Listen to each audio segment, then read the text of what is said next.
दोस्तों नमस्कार। Atul study point आज आपके लिए लेके आया है राजस्व लेखपाल भर्ती परीक्षा के लिए सामान्य अध्ययन का प्रैक्टिस सेट 3।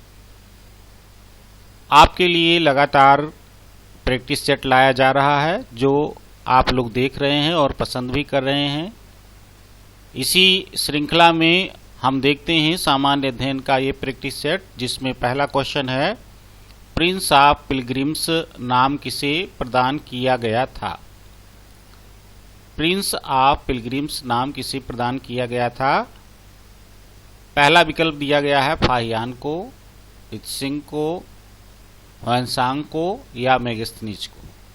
तो प्रिंस ऑफ पिलग्रिम्स नाम ह्वेनसांग को प्रदान किया गया था। चलिए अगले प्रश्न पर।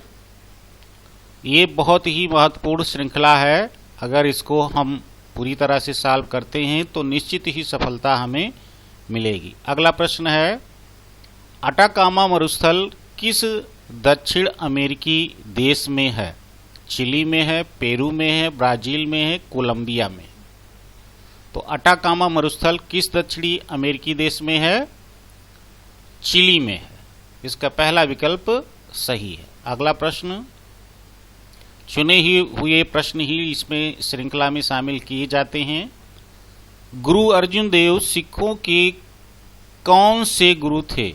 दूसरे थे, पांचवें थे, छठे थे या सातवें थे। तो गुरु अर्जुन देव सिखों के पांचवें गुरु थे। कौन से गुरु थे। पांचवें गुरु थे। अगला प्रश्न, बलुआ पत्थर परिवर्तित होता है किसमें। नीस में, सिस्ट में, क्वार्टजाइट में या ग्रेफाइट में। तो बलुआ पत्थर परिवर्तित होता है क्वार्टजाइट में। नेक्स्ट प्रश्न बहुत ही महत्वपूर्ण प्रश्न है। मुक्त विश्वविद्यालय, ये प्रैक्टिस सेट है तो इसमें ज्यादा समय वेस्ट करना ठीक नहीं है। मुक्त विश्वविद्यालय की स्थापना का विचार सर्वप्रथम किसने दिया था। क्लीमेंट एटली ने, विंस्टन चर्चिल ने, हेक्टर मुनरो ने, हेराल्ड विल्सन ने। तो मुक्त विश्वविद्यालय जिसे ओपन यूनिवर्सिटी कहा जाता है, इसका विचार सर्वप्रथम जो है हेराल्ड विल्सन ने दिया था। डी विकल्प इसका सही है। और हम अगले प्रश्न पर चलते हैं। अगला प्रश्न साइंस से जुड़ा हुआ है। अवतल लेंस हमेशा किस प्रकार का प्रतिबिंब बनाते हैं। वास्तविक बनाते हैं, आभासी प्रतिबिंब बनाते हैं, आभासी और वास्तविक दोनों बनाते हैं। लेंस की वक्रता के अनुरूप प्रकार का प्रतिबिंब।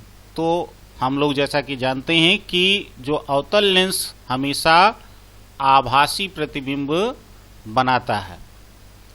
तो इसका बी विकल्प जो है सही है। अगले प्रश्न पर, तत्वरंजनी सभा, तत्वबोधनी सभा एवं तत्वबोधनी पत्रिका से संबंधित हैं। कौन संबंधित है। देवेंद्रनाथ टैगोर हैं, ईश्वर चंद्र विद्यासागर हैं, रविन्द्रनाथ टैगोर हैं या बंकिम चंद्र चटर्जी हैं। तो देवेंद्रनाथ टैगोर जो है वो तत्वबोधनी सभा से, तत्वरंजनी सभा से, तत्वबोधनी पत्रिका, इन सभी से संबंधित हैं। कौन। देवेंद्रनाथ टैगोर। अगला प्रश्न, विवेकानंद रॉक मेमोरियल कहाँ स्थित है। कोलकाता में है, रामेश्वरम में है, चेन्नई में है या कोच्चि में है। तो विवेकानंद रॉक मेमोरियल रामेश्वरम में स्थित है। बहुत अच्छे प्रश्न हैं। अगला प्रश्न वनडे एग्जाम के लिए, सभी एग्जाम के लिए, वनडे एग्जाम के लिए महत्वपूर्ण है। राष्ट्रपति लोकसभा में आंग्ल भारतीय समुदाय के कितने व्यक्तियों को प्रतिनिधित्व न होने की स्थिति में मनोनीत कर सकता।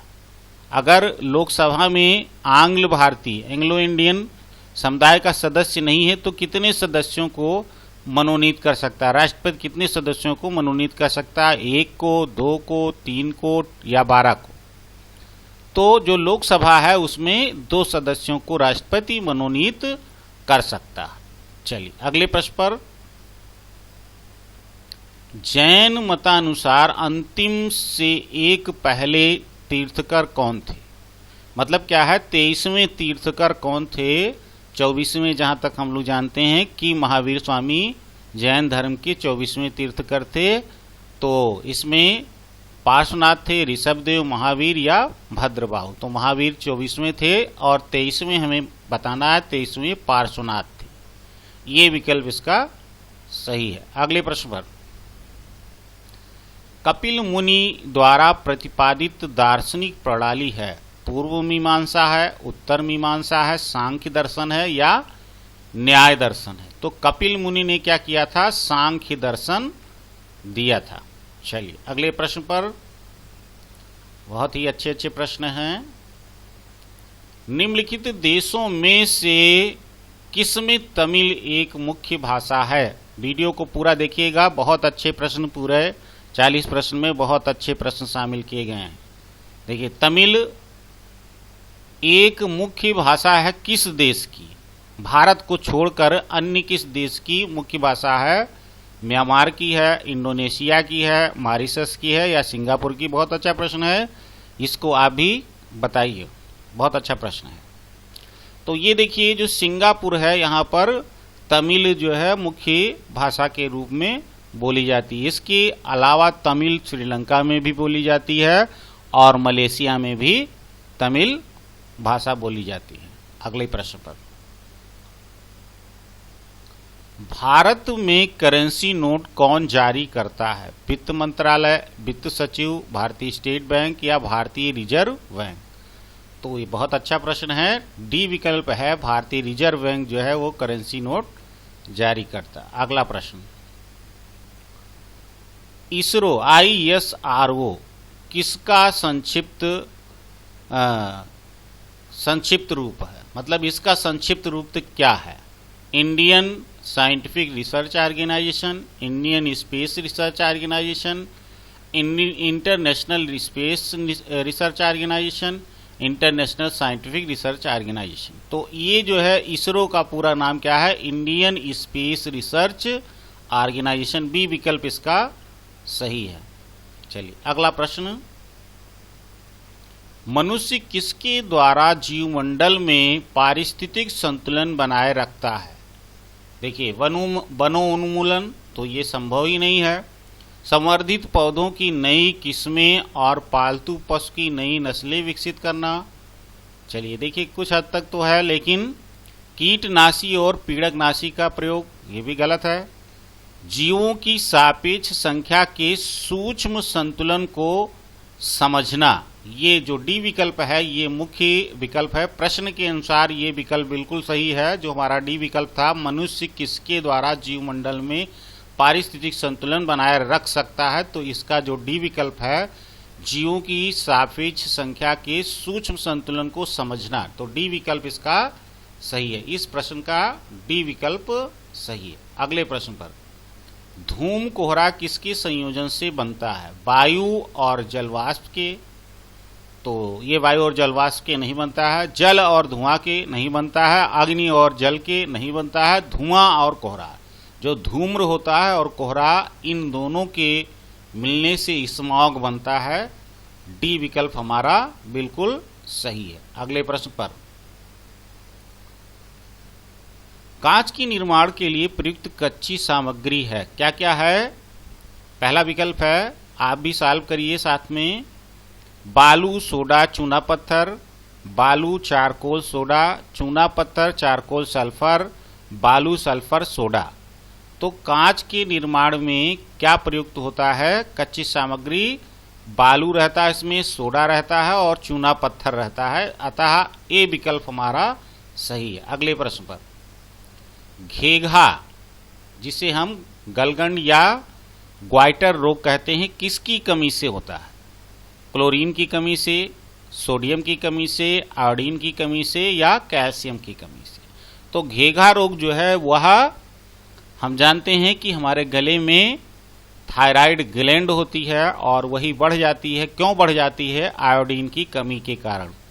जो थायरॉक्सिन हार्मोन होता है उसका मुख्य भाग आयोडीन होता है, जिसे हम टेट्राआयोडोथायरोन भी कहते हैं, जिसके कारण क्या है, इसकी कमी, जब आयोडीन की कमी हो जाती है तो फिर जो हमारी थायराइड ग्लैंड होती है वो बढ़ जाती है और घेघा के रूप में या ग्वाइटर के रूप में दिखने लगती है। चलिए अगले प्रश्न पर चलते हैं। आयोडीन इसका सही है। बायोगैस बनाने के लिए सामान्यतः प्रयुक्त द्रव्य है पशुओं का अपशिष्ट, जलीय पादप, शस्य अवशेष, वन अवशेष। तो बायोगैस बनाने के लिए हम क्या करते हैं, पशुओं का अपशिष्ट, पशुओं के अपशिष्ट से हम बायोगैस बनाते हैं। ये विकल्प इसका सही है। संविधान का कौन सा भाग राजनीति के निदेशक सिद्धांतों से संबंधित है? 20वां प्रश्न है, बहुत अच्छा प्रश्न है। भाग 3 है या भाग 4 है, भाग 1 है या भाग 2 है? आप भी इस प्रश्न का आंसर बताइए। तो संविधान का कौन सा भाग राजनीति के निदेशक सिद्धांत? पहले तो हमारे संविधान में नीति निर्देशक सिद्धांत कहां से लिए गए? तो आयरलैंड के संविधान से नीति निर्देशक सिद्धांत लिया गया था और अनुच्छेद 36 से 51 तक, ये भाग 4 जो है अनुच्छेद 36 से 51 तक भाग 4 है और इसी भाग 4 में ही राजनीति के निदेशक सिद्धांत इसी में वर्णित किए गए हैं भाग 4 में। अगले प्रश्न पर चलते हैं। चलिए अगला प्रश्न 21वां प्रश्न। गांधी जी किसकी रचनाओं से प्रभावित थे? कार्ल मार्क्स के, थॉमस हॉब्स के, चार्ल्स डार्विन के या लियो टॉल्स्टॉय के? तो गांधी जी लियो टॉल्स्टॉय के विचारों से प्रभावित थे, रचनाओं से प्रभावित थे। अगला प्रश्न, बहुत अच्छे प्रश्न इस श्रृंखला में शामिल किए गए हैं। कोई भी वनडे एग्जाम है और ये चूंकि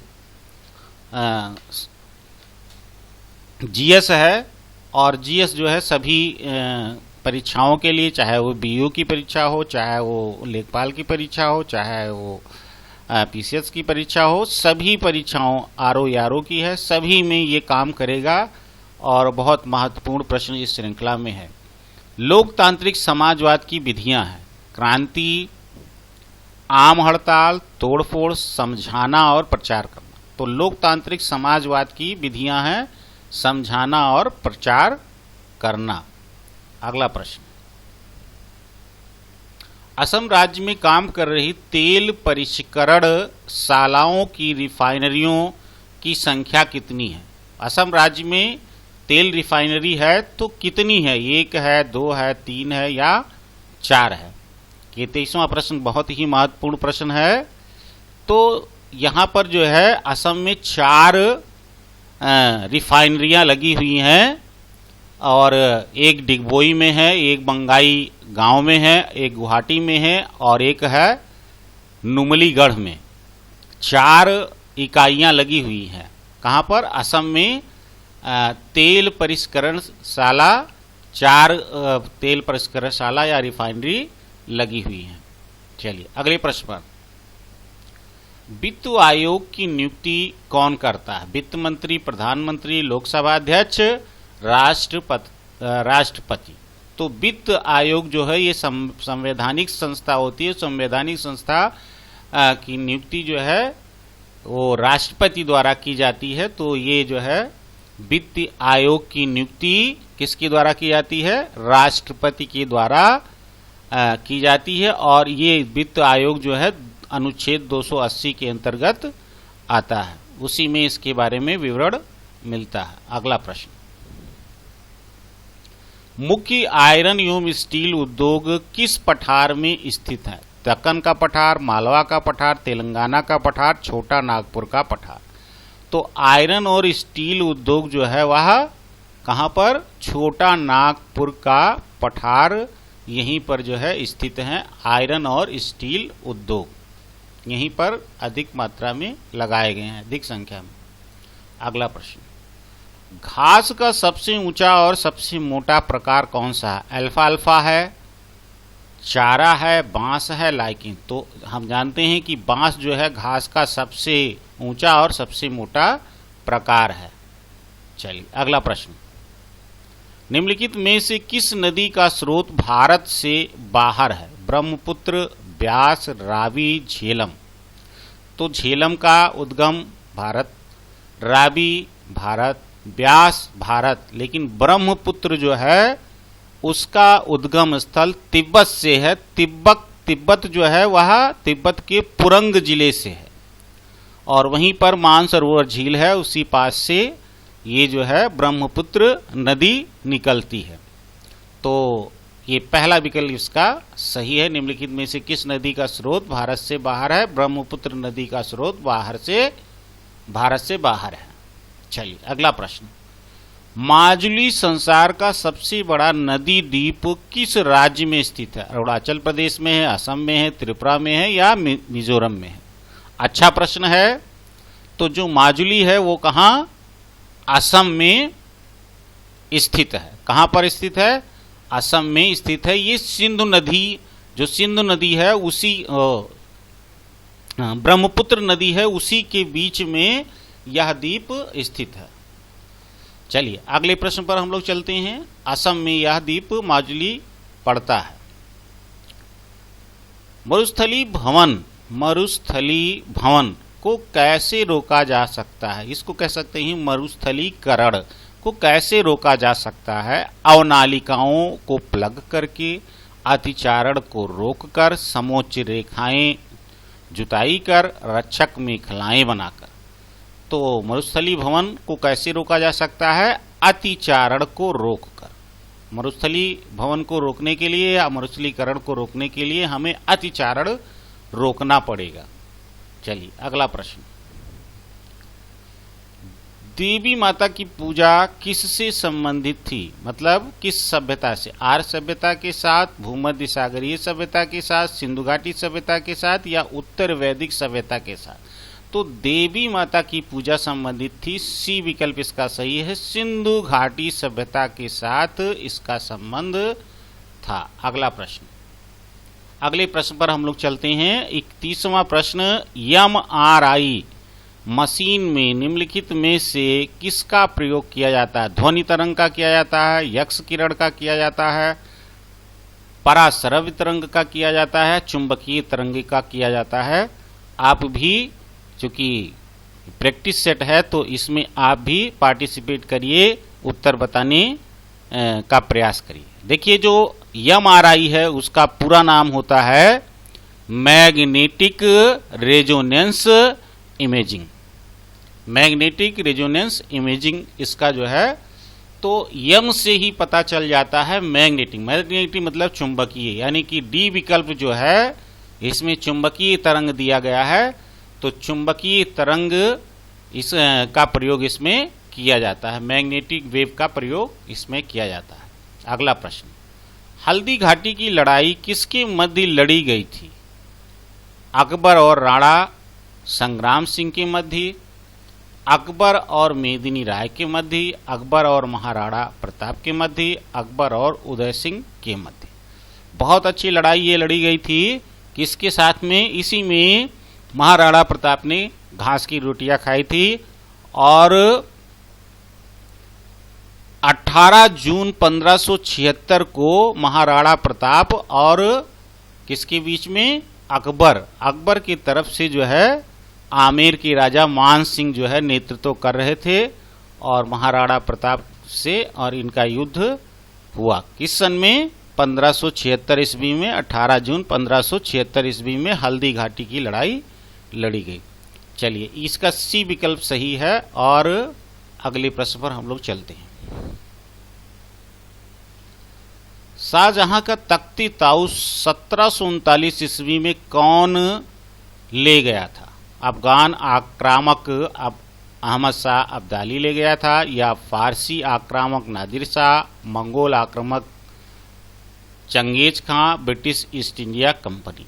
तो 1739 में नादिर शाह आया था भारत में और वह मोहम्मद शाह के समय में आया था, जिसे मोहम्मद शाह रंगीला भी कहा जाता है। और उसी से जो है कोहिनूर हीरा जो है वो तख्ते ताउस में लगा हुआ था, उसको ये ले गया था नादिर शाह। तो फारसी आक्रामक नादिर शाह जो है वह शाहजहां का तख्ते ताउस वह 1739 ईस्वी में फारसी आक्रामक नादिर शाह ले गया था। चलिए अगला प्रश्न, स्टेनलेस स्टील किसकी मिश्र धातु है? क्रोमियम एवं कार्बन की, क्रोमियम निकिल और आयरन की, क्रोमियम और आयरन की, कार्बन और आयरन की। अच्छा प्रश्न है, महत्वपूर्ण प्रश्न है। तो जो स्टेनलेस स्टील होता है उसमें क्रोमियम रहता है, निकिल रहता है और आयरन रहता है। ये 34 नंबर का क्वेश्चन है, जिसमें क्या होता है कि जो क्रोमियम होता है वो कितना परसेंट रहता है, 15 से 20% जो है वह क्रोमियम रहता है, और निकिल जो रहता है वह 8 से 10% इसमें निकिल रहता है। तो हमारा जो भी विकल्प है ये सही है। अगला प्रश्न, अगर ये वीडियो आपको अच्छा लग रहा है, पसंद आ रहा है, तो लाइक कमेंट जरूर किया कीजिए। यही हमारी जो है मुख्य पूंजी रहती है, इसी से कुछ हौसला मिलता है आगे करने का। चलिए, और दोस्तों में व्हाट्सएप पर शेयर भी करिए, जिससे अन्य लोगों को भी जो है आवश्यक सामग्री, पढ़ाई की आवश्यक सामग्री पहुंच सके, वो भी पार्टिसिपेट कर सके। पत्तों में दिखाई देने वाली सिराएं क्या काम करती हैं? प्रकाश संश्लेषण का कार्य करती हैं, वाष्पोत्सर्जन का कार्य करती हैं, भंडारण का कार्य करती हैं, या चालन का कार्य। तो देखिए, जो जाइलम फ्लोएम आप जानते हैं कि जाइलम जड़ों से जल और खनिज लवण पौधों के हरे भागों तक पहुंचाता है। तो हरे भागों तक जल आता है तो किसके द्वारा आता है? जाइलम के द्वारा। जाइलम ही जो है वह नसों के माध्यम से जो पत्तियों के अंदर दिखाई देने वाली सिराएं होती हैं उसमें जल आता है, और वह जल क्या होता है? वाष्पोत्सर्जन, यानी कि पत्तियों में जाता है, और स्टोमेटा जब खुलता है, बंद होता है, तो उसी के माध्यम से गर्म होकर जल वाष्प के रूप में बदल जाता है और वह ऊपर की ओर उड़ जाता है। इसी को वाष्पोत्सर्जन कहा जाता है।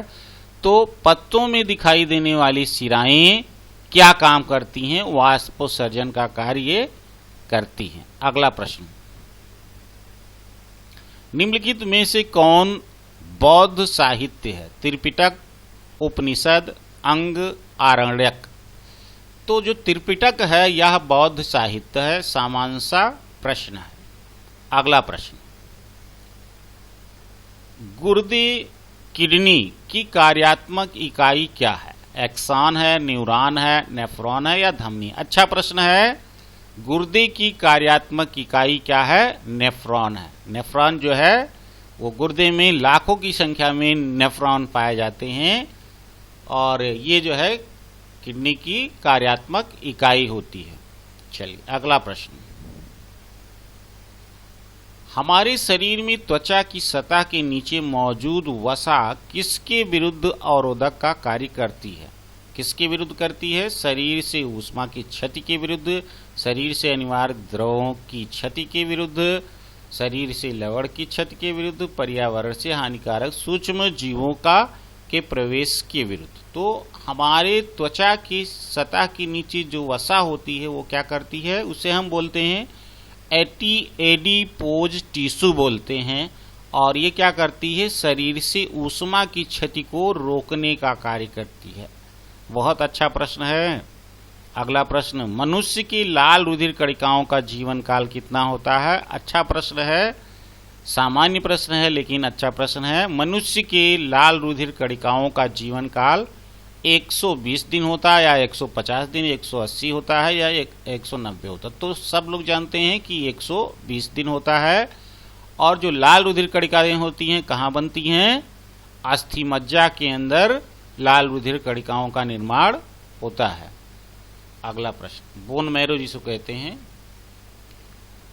वायुमंडल में जलवाष्प की मात्रा किस रूप में मापी जाती है? लास्ट प्रश्न है इस वीडियो का। अगर ये वीडियो पसंद आता है आप लोगों को तो लाइक कमेंट के साथ साथ दोस्तों में व्हाट्सएप पर शेयर भी करिए, तथा हमसे अगर मतलब इस चैनल पर अगर आप नए हैं तो हमसे जुड़ने के लिए चैनल को सब्सक्राइब जरूर करिए और बेल आइकन दबाना ना भूलिए, जिससे हमारा नोटिफिकेशन आप तक पहुंचता रहे। तो वायुमंडल में जल वाष्प की मात्रा किस रूप में मापी जाती है? आर्द्रता के रूप में, बिंदुकों के रूप में, धूम कोहरा के रूप में, ये सभी। तो जो वायुमंडल की में जल वाष्प होती है वो आर्द्रता के रूप में मापी जाती है। ये विकल्प हमारा सही है। इसी के साथ जो है ये वीडियो खत्म होता है, और धन्यवाद।